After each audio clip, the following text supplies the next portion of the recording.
Seja muito bem-vindo ao Se Inspira no Cristo, a sua casa digital de Jesus. E vamos à nossa inspiração do dia, dando continuidade para o nosso tema, que é Marcos, capítulo 5, versículos 21 a 43. Para os nossos olhares de hoje, do versículo 38 ao versículo 43. Vamos à leitura. E, tendo chegado à casa do principal da sinagoga, viu o alvoroço, e os que choravam muito e pranteavam. E, entrando, disse-lhes: Por que vos alvoroçais e chorais? A menina não está morta, mas dorme. E riam-se dele, porém, ele, tendo-os feito sair, tomou consigo o pai e a mãe da menina, e os que com ele estavam, e entrou onde a menina estava deitada. E, tomando a mão da menina, disse-lhe: Talita, cumi, que, traduzido é: Menina, a ti te digo, levanta-te. E logo a menina se levantou e andou, pois já tinha 12 anos, e assombraram-se com grande espanto. E mandou-lhes expressamente que ninguém o soubesse, e disse que lhe dessem de comer. Eu gosto muito dessas passagens que Jesus chega e está sempre aquele alvoroço, né? Aquela bagunça, aquele rebuliço. É muito interessante. Vocês já pararam para refletir como a gente mudou pouco nesse sentido? Como tudo a gente vai optar pela bagunça, pelo alvoroço, pelo disse-que-disse, pela barulheira, pelo desespero, pelo comportamento destrambelhado? Já pararam para refletir sobre isso? Haja paciência, Jesus que o diga, né, gente? Haja paciência. E aí ele pergunta: Por que vos alvoroçais e chorais? A menina não está morta, mas dorme. É tão interessante que não nos faz refletir quando Jesus, às vezes a gente tem aquela intuição: calma, é para menos. Calma, é para menos. Não aqui no caso, que a menina realmente estava bastante adoentada e, ao que tudo indica, realmente ele levantou a menina da morte, né? Tanto que ele pediu silêncio sobre isso. Já pararam para refletir sobre isso? Sobre quantas vezes Jesus deve ter pensado lá, ou dentro de nós, né? Sobre dos nossos alvoroços e dos nossos rebuliços, dos nossos excessos emocionais. Já pararam para refletir sobre isso? Porque isso é um excesso emocional, a não ser da mãe, do pai, das pessoas ali que amavam. Mas parece que a gente pega uma carona. Eu disse na inspiração dessa semana que estarmos reunidos parece despertar o que há de pior em nós, né? Já paramos para refletir sobre isso? Os nossos alvoroços, os nossos choros, né? Os nossos excessos emocionais, como eu acabei de dizer. Como andam os nossos excessos emocionais? A gente tem se dado conta de qual é o lugar que a gente deve ocupar na vida? É do lugar de adulto? É da posição de adulto, de mãe, pai, de irmão, de avó, de avô, de padrinho, de tio? É da boa posição de adulto que nós temos atuado no mundo? É da boa posição de adulto? Como filho adulto, como a filha adulta, como um marido adulto? Os nossos destrambelhos emocionais, como é que nós estamos? Jesus tem que se preocupar com os rebuliços que a gente está arranjando? Né? Eu acho que um dos maiores, tem termômetro, né? Como a gente já brincou aqui, o termômetro da arrogância. Tem termômetro, né? Dos nossos alvoroços emocionais. Em que lugar de criancice e de vítima a gente anda pisando? Nesse terreno imundo que leva da nossa energia, do nosso tempo, da nossa vida. Quantas pessoas nós conhecemos que atravessam a vida se fazendo de vítima, se comportando feito crianças marrentas e birrentas? Quantas? Dos nossos alvoroços emocionais, a gente tem consciência deles, porque a gente só pode mudar uma coisa que a gente aceita. Quem aceita, assimila. Aí sim a gente pode transformar isso. Como é que tem sido pra gente isso?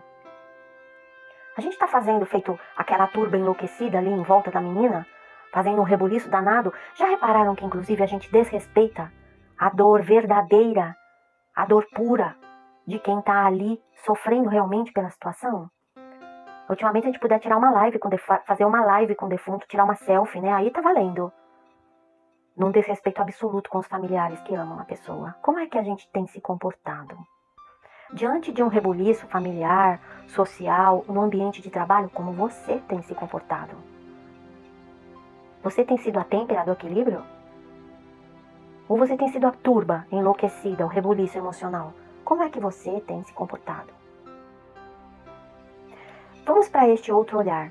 E riam-se dele, porém ele, tendo-os feito sair, tomou consigo o pai e a mãe da menina e os que ele levou com ele, que a gente já sabe que foi Pedro, Tiago e João, o irmão de Tiago.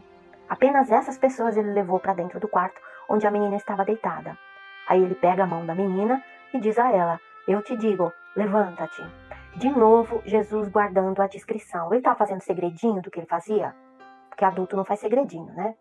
Ele estava sendo discreto, ele estava disciplinando as pessoas ali. Lembram que a gente combina? Vamos olhar para a época. Vamos prestar atenção, até porque Jesus, como um grande estrategista, sabia que tinha a história de Lázaro chegando aí pelo caminho. Não é?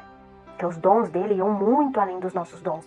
Qual é, de verdade, a intenção de Jesus com isso? Que lição ele nos deixa especificamente nesses versículos? E o interessante é, logo a menina se levantou. Nenhum de nós duvidava, né, que isso ia acontecer. E como eu já disse, o interessante é que a menina tinha 12 anos e neste mesmo capítulo ele cura uma mulher que por 12 anos teve um problema de hemorragia, de sangramento que não parava. E nós sabemos bem como as mulheres eram vistas naquela época e em período menstrual, né? Vamos trazer essa informação aqui porque é importante. Então, quando ele dá a ordem, a menina já se levanta. E aí todo mundo fica muito espantado e tal, e ele expressamente diz às pessoas que ninguém saiba. E ele manda que deem de comer a criança. Vejam como ele é prático. Eu falo tanto que ele é estratégico, e aos ouvidos de alguns aí mais sensíveis isso pode parecer forte demais, né? Olha como ele era prático com as coisas. Por que será que ele guardou o silêncio? Como a gente já colocou, além do fato de que ele sabia que a história de Lázaro estava chegando pelo caminho para ele. Vejam como ele soube ser discreto e guardar o silêncio ante a construção de sua própria história. Você tem guardado o silêncio, mas o silêncio de Jesus, não o silêncio com medinho da inveja do outro, mas o silêncio de Jesus. O silêncio estratégico, o silêncio inteligente, o silêncio pragmático, o silêncio prático. Esse silêncio que Jesus nos exemplifica aqui. Inclusive a mulher que foi curada também da hemorragia teve muito, né, dessa ação silenciosa. O que você pensa disso? Como andam os seus silêncios? Aprenda quando Jesus escolhe aqueles que andam com ele. E mesmo muitos andando com ele, em determinadas situações, apenas alguns fazem parte. Ele exclui todos os outros discípulos? Não.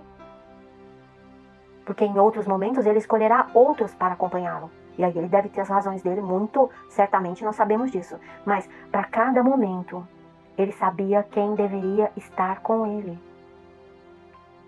Não faz sentido isso? Esse silêncio de Jesus, essa discrição, essa seletividade. Por que não podemos usar essa palavra? Aqui nós somos inteligentes e libertos. Nós podemos nos convidar a refletir da maneira que quisermos. Ele não foi seletivo?